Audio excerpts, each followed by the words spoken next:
Yes, I said I'd be back, and here I am to do another, um, shakedown on NASA because they're just lying to you. They're lying to all of us, and the more people that understand and realise, and I mean, I don't give a toss. I don't pay. I say I don't pay tax. Of course, I pay tax. Everything we buy, more or less, has got duty on it. So, but not income tax. I mean, that is theft. How dare you charge me for my time? How dare you tax me for my time? That is robbery. There's no other word for it. Right. So, NASA. Lying through the teeth. When the, I think it was Challenger, blew up,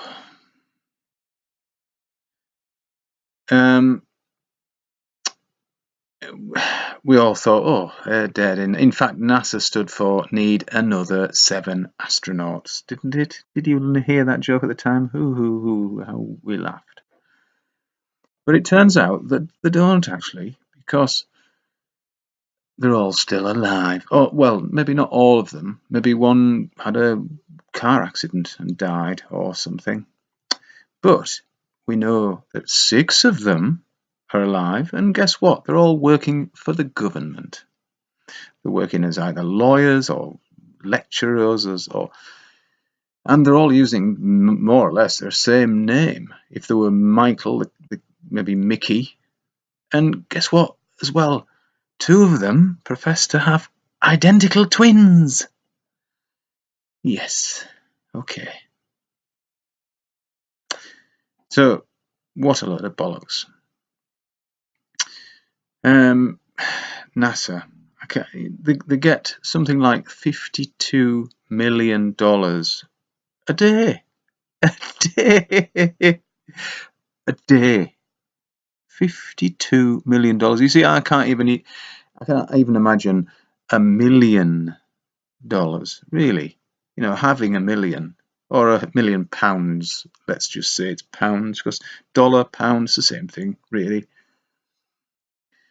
I know you'll say, well, you wouldn't say that if you were going from one country to the other and you had to pay the exchange rate. Okay, yes, but our pound buys just about what the American dollar will buy in America, apart from things like petrol. But by and large, foodstuffs, that sort of thing. So Elon Musk, he's just climbed onto the NASA bandwagon. They've given him a kind of legitimate cover, if you like, building electric cars. And I don't know whether I've said before, but my uncle has one of his cars,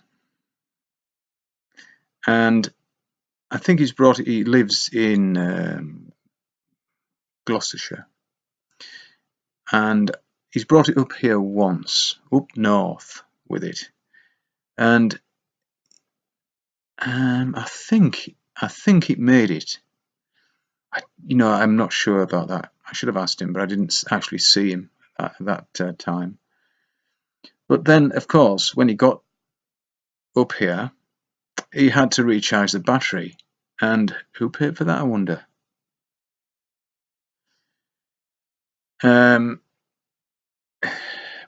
But anyway, Elon Musk, he of SpaceX, and that's a dodgy title as well, isn't it? SpaceX. SpaceX must mean something, that. SpaceX, Roman numerals 10. I don't know. But whatever is happening, he's a lying scumbag. Rockets don't work in space. Rocket propulsion cannot work in a vacuum. Now, there's been many tests done by individuals, and each one conclusively shows that the vacuum is no place for rockets. I don't know whether you've known whether you know balls out physics, but just put that into YouTube. His engineer, I just can't think of his name now. He's very astute person, and he's done some excellent studies on things like, well, that for one, vacuum, space, and rockets, but about plane flights over a globe the way they couldn't work actually. They couldn't actually work because, well, there's many reasons why, but the turning of the globe and all the problems that would actually all the problems that would present to the pilots and physics and kill all the passengers and stuff like that. But SpaceX, when they actually send these rockets up and they come back down and land,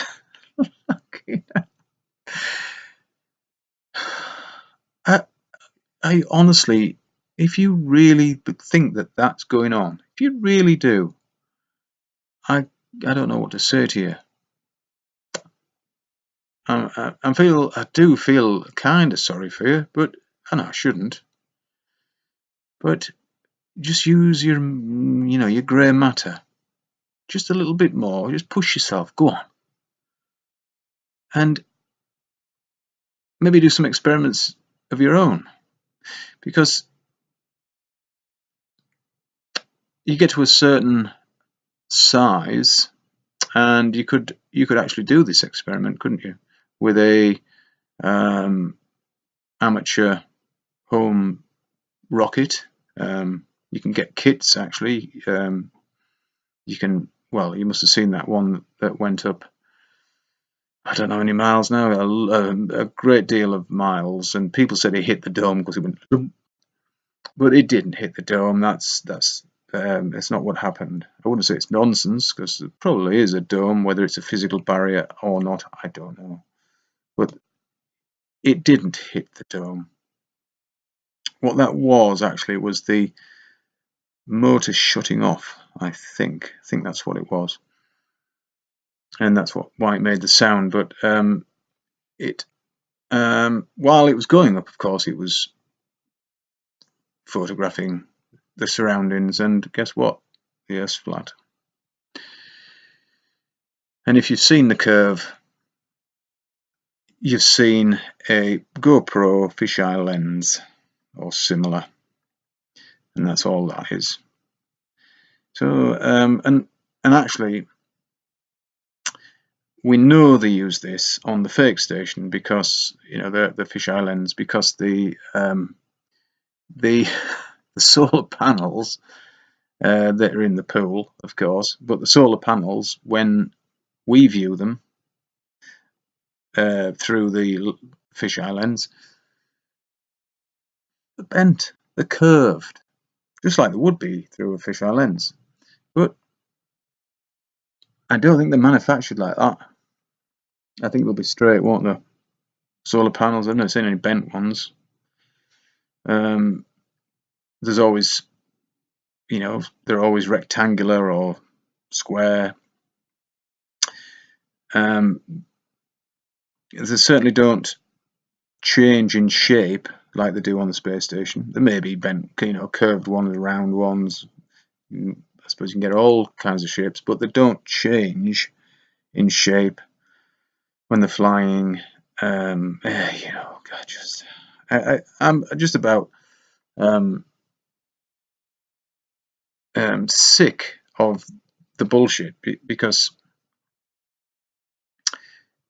when you can see it and other people can't, it does become quite frustrating.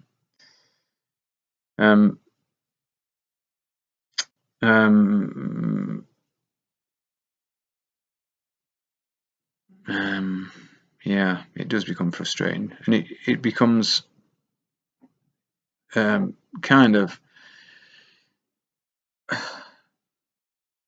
if people can't see it at all, and if they do, this is the other thing, right? If they do see it, but if they can't see it, then they are turning a blind eye.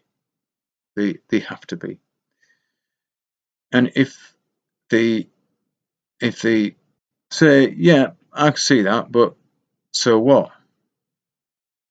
That is turning a blind eye. That's kind of that's the definition of it. But when you turn a blind eye, you usually do it silently, don't you? You just usually look and see what you see and don't acknowledge it. But when you do, you say, yeah, I can see these. He's got a cable up his vest there, and I was on fake station with his arms folded, and he's doing this, and he's got fucking cables coming up through his vest. So what? So what? It's fake, you fucking idiot. If you were on the fake, if you were on a space station, you wouldn't need cables coming out of your clothes and hanging from the roof. But that's how many of the moonwalks were done, of course. And I mean, I've seen hours of that footage, just because I thought it was my duty to be correct. And you noticed I've actually waited 2 years before I started telling people about this online, because I needed to be completely sure. I've been trying to debunk the flat earth now for for the first year I was trying to do that anyway, and all I could do, all that happened each time, was the globe just failed and failed and failed. Now, the clever thing about the globe, though, is and it is very clever, is the maths. You can make the maths work on the globe, because, well, the sun isn't really there, it's like a projection. And when Antonio did all the sun tracking, I think he's come to the conclusion that it is a projection. We had Sergei in Russia in the Arctic Circle, and we could, every reading, I say we, I mean I was just observing this, but it was very interesting. I stayed up most of the night watching it, and then got up early next morning. And anyway, Sergei was up in Russia, and he was he could tell you where the sun was, where the degrees, in degrees from where his position was, and then we could reference that to people in Brazil or South Africa or anywhere in the world, India, and it just didn't work. And then Antonio put it all together in the end, and he said, look, this it showed us 3 or 4 positions where it was just impossible.